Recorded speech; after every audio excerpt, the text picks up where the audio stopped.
Mutungamiri wemain opposition munyika yeZimbabwe vaadvocate Nelson Chamisa aiwa muzara nezuro vanodropa epicture ratoona kuti aiwa rachallenja vakomana the ruling party kunyange nemutungamiri wenyika anyatsoratidza kuti aiwa we are still on the same page, mungava zvenyu mungava muri kutonga vakomana but aiwa takangofanana. Sandapinda mashoko anodatirwa naNelson Chamisa aiwa ashoka nyika yese reshamswa kuti Nelson Chamisa zvatori munhu muhombe anotobva subscribe like turn on the bell icon.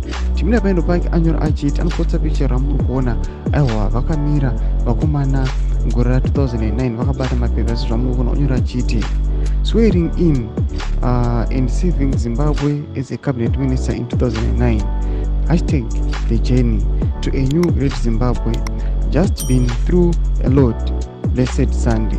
Aiwa achipotsa picture ramuri kuona kuti mupicture umu aiwa kana kune vanhu vazvino muona kuti mutungamiri wenyika vaNelson Chamisa wemain opposition mozondiano mutungamira vanobata boka ari vanhu vakawanda muopposition nemutungamiri wenyika vemazodanzonaka varipo zvanyatsa kusignify kuti aiwa they are still on the same page.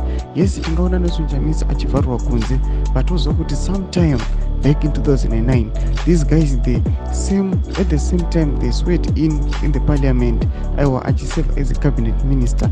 Zvatoona kuti aiwa Nelson Chamisa atori munhu akabva kure, vanhu vanouya zvavo aiwa vachida kutsoma Nelson Chamisa mukanana upo chimwono vachida kuti Nelson Chamisa must account for his belative vehicle kana chii vachimutsoma aiwa dzimwe vachigwadzawo nezvizvizvi vasingazivi kuti aiwa Nelson Chamisa munhu mukuru akatobva kumasuro uko aiwa nethis war against the regime achiita munyika yeZimbabwe muine rusununguko.